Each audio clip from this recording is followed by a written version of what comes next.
President Trump grabbing a lot of the economic headlines in the last couple of weeks. Talk about tariffs against China on steel, against potentially Mexico and Canada.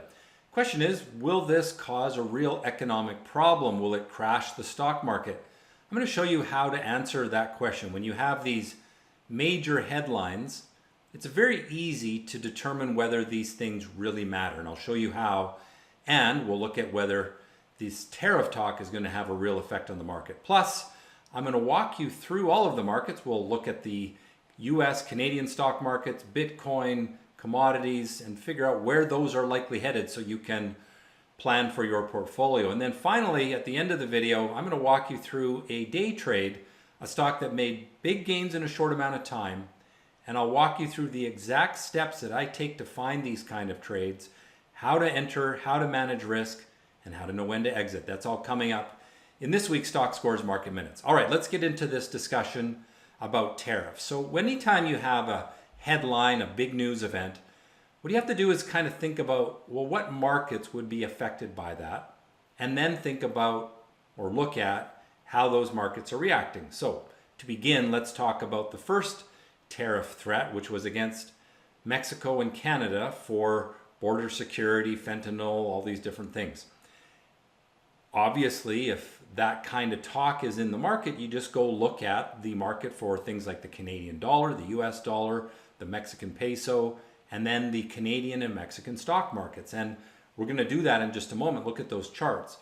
When the bigger tariff talk came in about China and tariffs on steel, that sort of thing, again, figure out what is the main industry or market that is going to be affected by these things and look at how the market is reacting to it. And the reason is simple.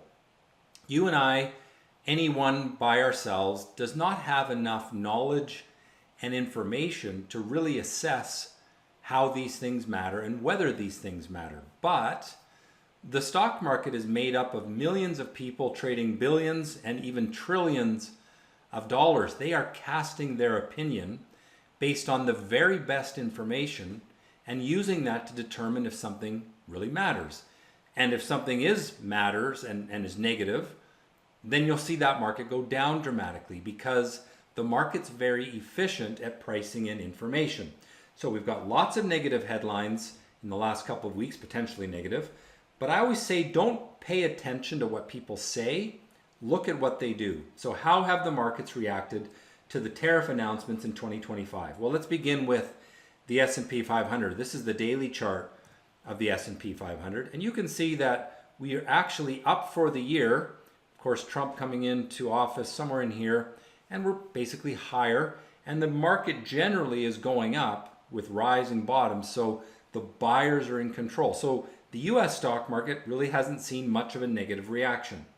The US dollar, however, has seen a bit of a negative reaction. And that's where international trade sort of shows itself. Because if American companies or Americans aren't buying a lot of foreign products because of tariffs, then that makes the US dollar less strong. And you can see that we've been generally moving lower. So far, we've got a slight negative effect on the US side. Well, let's keep looking. Here's the China market. Ooh, this is interesting.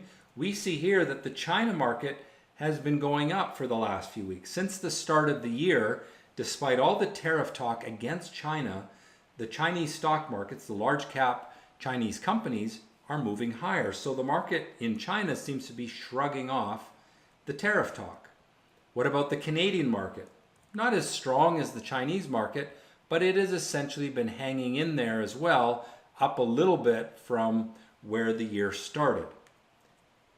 Here's the Mexican stock market, and it was moving down into the end of the year, but since Trump took office, despite all of the negative talk about tariffs against Mexico and Mexican products, you can see that the Mexican stock market has actually gone higher. In other words, the headlines haven't really been right. We've seen the headlines very negative about these things. Where I live in Canada, certainly that's been the case, and yet the markets are shrugging it off. They don't seem to care. In fact, if anything, we've seen the markets move up. And I think the reason why is simple. The market tends to price in things before it happens. And so there was some fear that these tariffs were going to come. They came, and then you start to see, well, maybe it's more of a negotiating tactic. Maybe it's not going to be as bad as we had feared. The Canadian dollar had been really, really weak just a few weeks ago. And since the actual tariff talk has begun, the Canadian dollar has moved up. In other words, the fear of the tariffs was priced in very quickly. And then since these things actually start to come to fruition, the fear isn't as bad, or the reality isn't as bad as the fear. And that's why we see the markets move up. All right, well, let's get into this week's market analysis. And before I do that, I just want to highlight my website, stockscores.com. If you want to get the stock scores on any stock, just go to stockscores.com. You punch in the symbol here. Canadian symbols, you got to put a prefix in front. So T dot for Toronto, V dot for the TSX Venture. And I do a weekly newsletter each week with some trading tips, some lessons on how to trade and invest in the stock market. Usually have some stock tips as well. And there you can register for that. It's 100% free. I don't send out a lot of junk email, and you'll find that it's fairly useful. All right, well, let's get into this week's analysis then, and start us off with the S&P 500, SPY. We already looked at this chart. Here's the daily chart. Let's dive into the shorter term time frame. And the pattern here is something called an ascending triangle. So the bottoms are rising, that's optimism, and there's resistance right here. What you can see is that volatility is compressing, which means investors are getting more confident here. A lot of volatility over here means investors were uncertain. So we're building confidence, we're building optimism. Now we just need to get a breakout through that ceiling price on the S&P 500. That's the short-term time frame. The long-term time frame is still in a bull trend. You can see just the last couple of months we've been going sideways, but that's not unreasonable given the gains that the market made through 2024.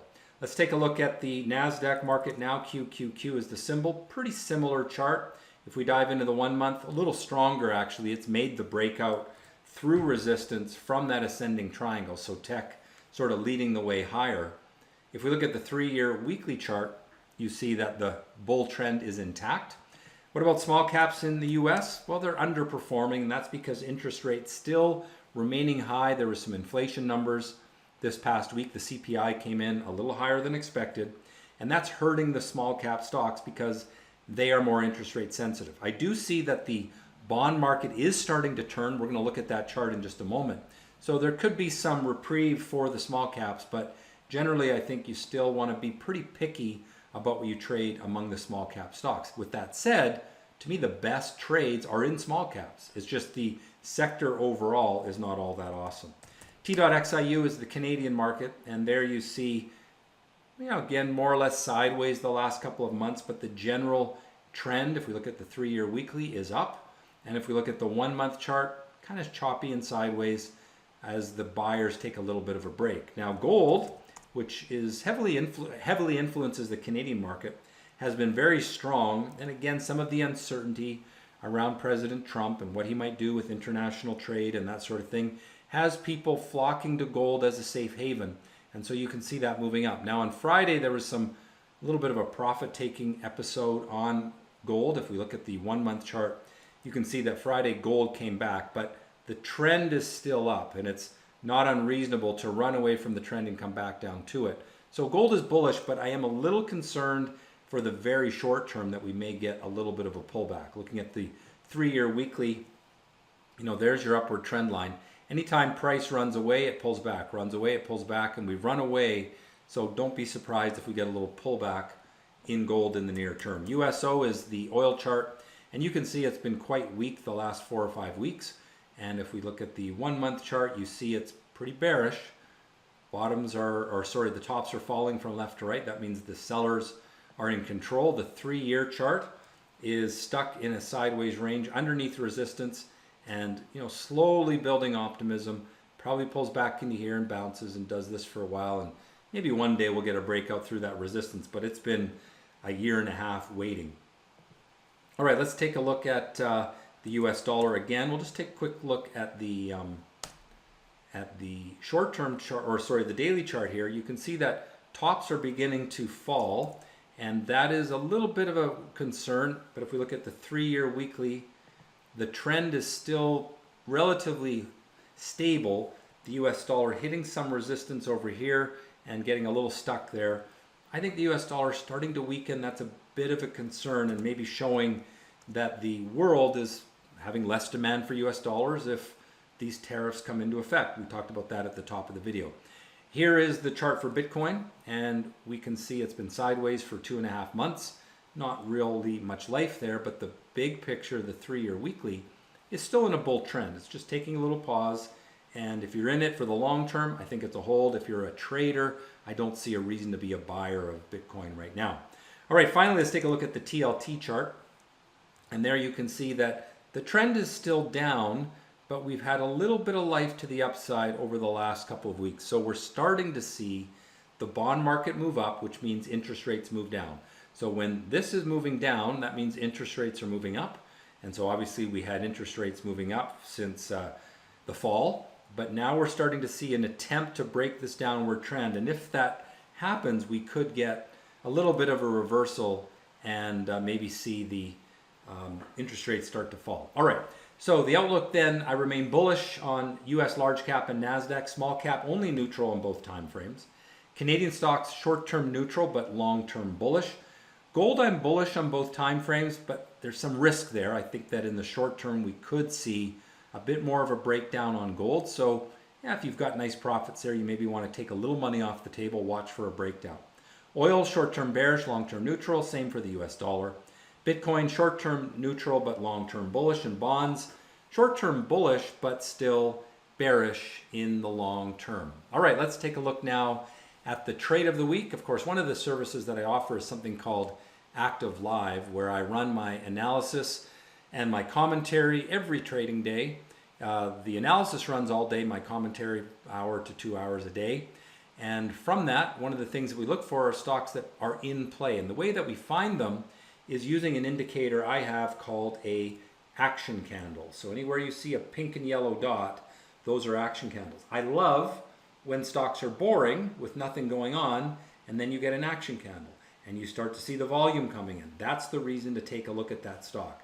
And in this case, I either buy the break, which in this case was a little hard to catch because it didn't have a lot of volume yet, or your second chance is to buy the break of the first pullback. That's why there's this blue dot there. That's one of the indicators I created, which looks for a break of the pullback. So that would be a buy point right in here.